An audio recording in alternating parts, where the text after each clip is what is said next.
Toi la sagua tranquila con Cristo yo estoy aquí. Él me sostiene y me guía a mí. Et je suis aquí. Bonjour tout le monde, je suis avec une jolie cascade dans la rivière tout près de chez moi pour partager la parole de Dieu. Je vais lire les chapitres 9, les chapitres 10 en fait de Somme.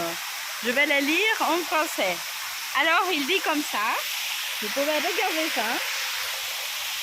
Alors, je vous lis. Les méchants et son sœur. Pourquoi Éternel?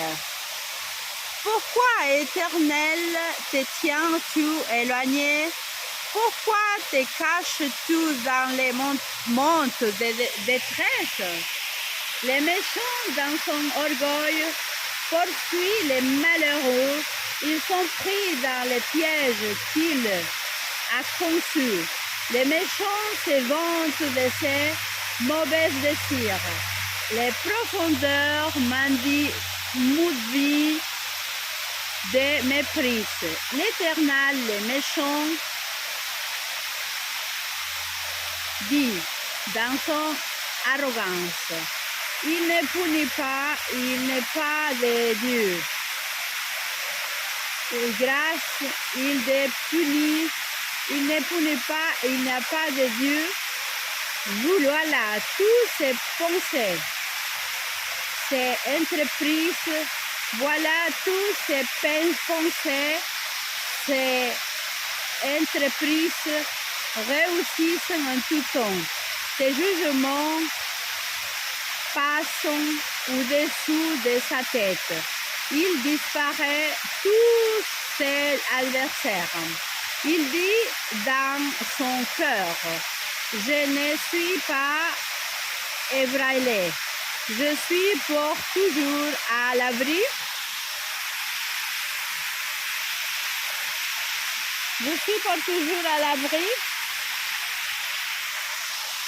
Je suis pour toujours à l'abri du malheur.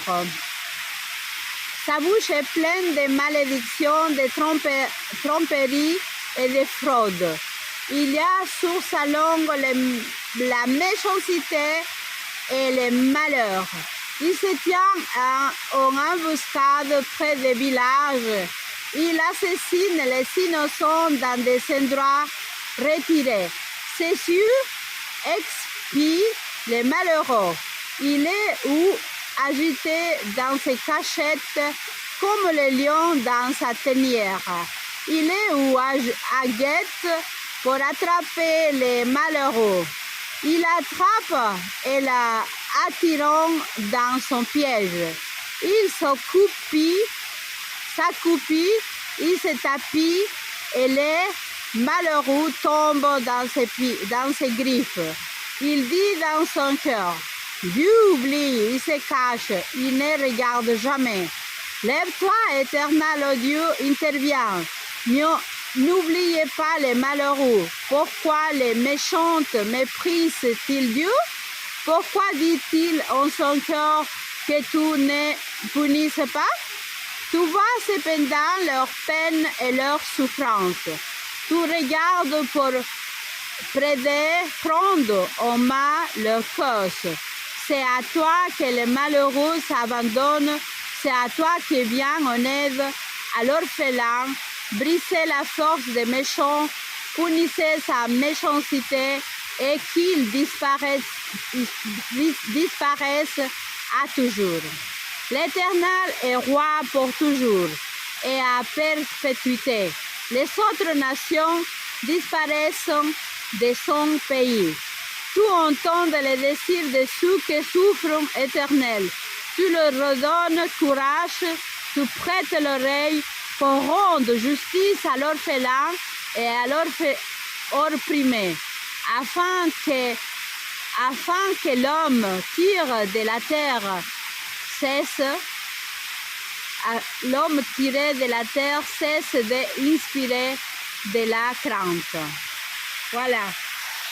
C'est magnifique ce message parce qu'il nous parle que que vraiment les hommes ne cherchent pas Dieu. Il y a des hommes qui vont condamner, qui l'attirent pour assassiner les malheureux, les orphelins. Mais Dieu écoute nos prières, il écoute les gens qui souffrent, il écoute quand les gens peut-être ils sont mal jugés, les gens sont peut-être abandonnés à sa cause. Les méchants ils disent que Dieu ne voit pas, mais Dieu le voit tout. Tout ce que les gens font, Dieu le voit tout. Et un jour, ils vont le payer s'ils ne se répondent pas. C'est pour ça que la parole de Dieu nous invite à être debout, à vraiment aimer Dieu, parce que le Seigneur, il a dit dans sa parole, il règne pour toujours. Alors que nos prières s'adressent à les gens qui souffrent peut-être en esclavage, peut-être en prison, peut-être des orphelins qui souffrent dans le monde entier. On prie pour ces gens-là qui sont abandonnés et que Dieu nous garde à vous et à moi de tout malheur. Allez, je vous souhaite une belle après-midi et à plus tard que je vais lire les chapitres. Après, je vais faire les chapitres 11. Bénédiction, bye bye, je vous embrasse fort, ciao, ciao.